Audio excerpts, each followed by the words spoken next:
जीवन परिचय, biography of रास बिहारी बोस इन हिंदी। रास बिहारी बोस 20वीं सदी के एक महान क्रांतिकारी नेता थे। इनका जन्म 25 मई 1886 को पश्चिम बंगाल के पेलाबी घाटी नामक स्थल पर हुआ था।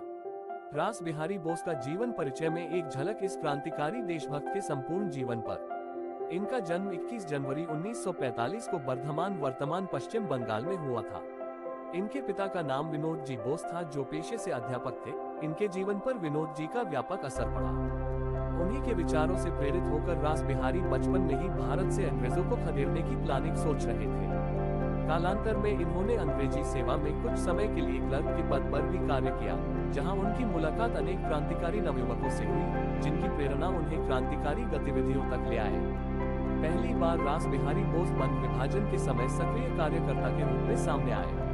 इन्होंने अरविंद घोष तथा जतिन बनर्जी जैसे दिग्गज राष्ट्रनेताओं के साथ गोरी सरकार के कारनामों को जनता तक पहुंचाने में अग्रणी भूमिका निभाई। रास बिहारी बोस बचपन में ही एक क्रांतिकारी संगठन के सक्रिय सदस्य बन गए थे। जापान से इंडियन इंडिपेंडेंस लीग की स्थापना कर भारत की आजादी के लिए आजाद हिंद के लिए ब्रिटिश हुकूमत की चूल हिलाने वाले स्वतंत्रता सेनानी थे।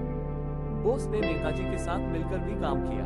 आज की जीवनी में उनके जीवन वृतांत को संक्षिप्त में दिया गया है। इंडियन इंडिपेंडेंस लीग और आजाद हिंद फौज जैसी स्वतंत्रता सेनानियों की फौज में अहम भूमिका निभाने वाले रास बिहारी बोस महान देशभक्त थे। अपनी मातृभूमि को गोरों की बेटियों को तोड़कर स्वतंत्र कराने की सोच रखने वाले इस महान सेनानायक ने अपना पूरा जीवन राष्ट्र के नाम समर्पित कर दिया था।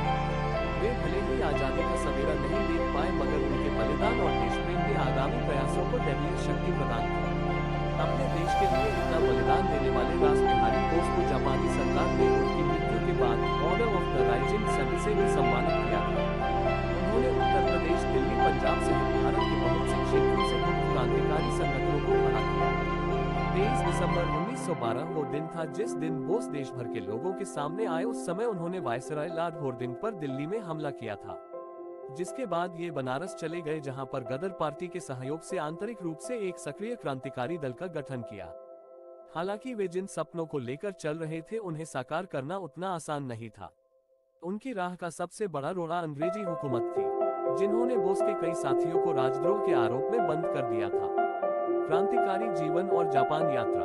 चांदनी चौक कांड के बाद बोस और उनके साथियों पर लाहौर षड्यंत्र कांड का मुकदमा चलाया गया। सरकार के इस झूठे मुकदमे से बचने का एक ही रास्ता था, वो था देश छोड़कर भाग जाना। रास बिहारी बोस ने भी यही राह चुनी और जापान चले गए। 1915 से लेकर कई वर्षों तक जापान में एक शरणार्थी के रूप में रहते हुए इन्होंने प्रवासी भारतीयों की मदद से भारत को आजाद करवाने के लिए एक सेना का गठन करने का निश्चय किया। जापान में विवाह। रास बिहारी बोस ने वर्ष 1916 में जापान में रहते हुए सोमा आइजो और सोमा कोत्सुको की बेटी से विवाह किया, जो एशियाई समर्थक नेता थे। इसी की बदौलत वर्ष 1923 को रास बिहारी बोस को जापान की नागरिकता मिल गई।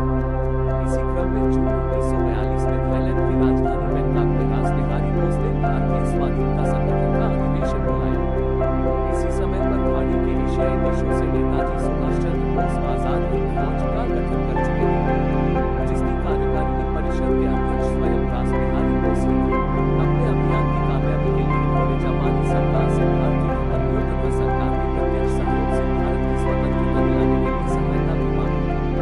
वर्ष 1943 में रास बिहारी बोस ने आजाद हिंद फौज की कमान नेताजी सुभाष चंद्र बोस को सौंपी तथा 21 जनवरी 1945 को जापान की राजधानी टोक्यो में इनका देहांत हो गया था।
सिंह और रास बिहारी बोस को आजाद हिंद फौज से पदच्युत कर दिया।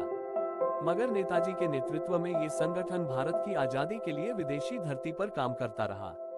सितंबर 1942 में इंडियन नेशनल लीग की सैन्य शाखा के रूप में किया और इसी के साथ झंडे का भी चयन किया और जिसे आजाद नाम दिया और इस झंडे को उन्होंने सुभाष चंद्र बोस के हवाले किया। मृत्यु। विदेशी धरती से भारत की स्वतंत्रता के लिए नियोजित ढंग से संग्राम छेड़ने वाले रास बिहारी बोस का निधन 21 जनवरी 1945 को हो गया था। इनके निधन के पश्चात जापानी सरकार ने बोस को ऑर्डर ऑफ द